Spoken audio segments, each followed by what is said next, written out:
तो भोली कौन, भोलापन, भोलेपन में ऐसे ही बोलते हैं। हनुमान जी की पूजा करने के लिए पंडित जी ने समझाया तो मान गया, लेकिन इस शर्त पे माना कि पंडित जी आप साथ चलोगे पूजा कराने। पंडित जी को दक्षिणा चाहिए थी, मिल गई। वो पूजा कराने साथ गए, मंदिर पहुंचे हनुमान जी के। पंडित जी, अच्छा जाट गया उस दिन, जिस दिन उसने अपने खेतों में हल जोता, बैलों को साथ लिया। पंडित जी से बोला, पंडित जी आज टाइम है, चलो मेरे साथ पूजा करा दो। बैलों को लेकर पंडित जी पहुंच गए जाट को हनुमान जी के मंदिर में। पूजा जैसे जैसे पंडित जी कहे उन्होंने की, अंत में बोले घंटी बजा। बोले बैलों की रस्सी आप पकड़ लो। अब बैलों की रस्सी लेके घंटी कैसे बजाएं चौधरी साहब? बैलों की रस्सी पकड़ा दी पंडित जी को, उसने घंटी बजा दी। घंटी बजते ही बैल बिदक गए। बैल बिदक कर भागे तो बैलों की रस्सी का फंदा पंडित जी के हाथ में फंस गया। अब आनंद लेना, पूरा सदन ठहाके लगाना। ये अरे साहब मेरी तो हुई नहीं तो मुझे क्यों पहना रहे हो? इसी चक्कर में कि यही सही।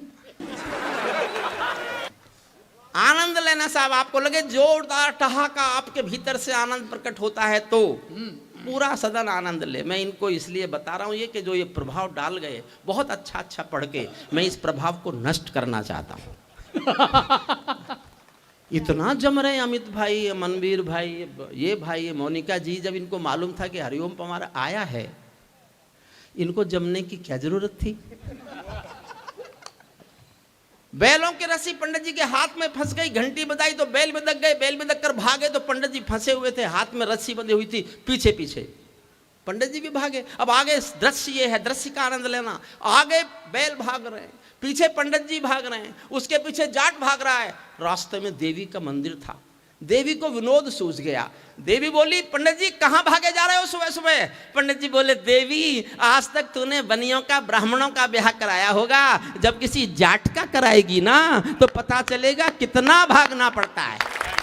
बहुत अच्छे, बहुत अच्छे। ये मेरा कविता पाठ नहीं था, मैं ये देख रहा था कि मैं 11 महीने बाद बोल सकता हूँ कि नहीं बोल सकता। एक आसान कविता सुनिए। देखिए मैं कुछ सुनाने आया हूँ और सचमुच मुफद्दलाल जी और मनवीर आपसे माफ़ी चाहता हूँ। मुझे पता होता कि आप ऐसे पवित्र कार्यक्रम में ले जा रहे हैं तो मैं आपसे कम से कम वो शर्तें तो नहीं लगाता जो गलती से मेरे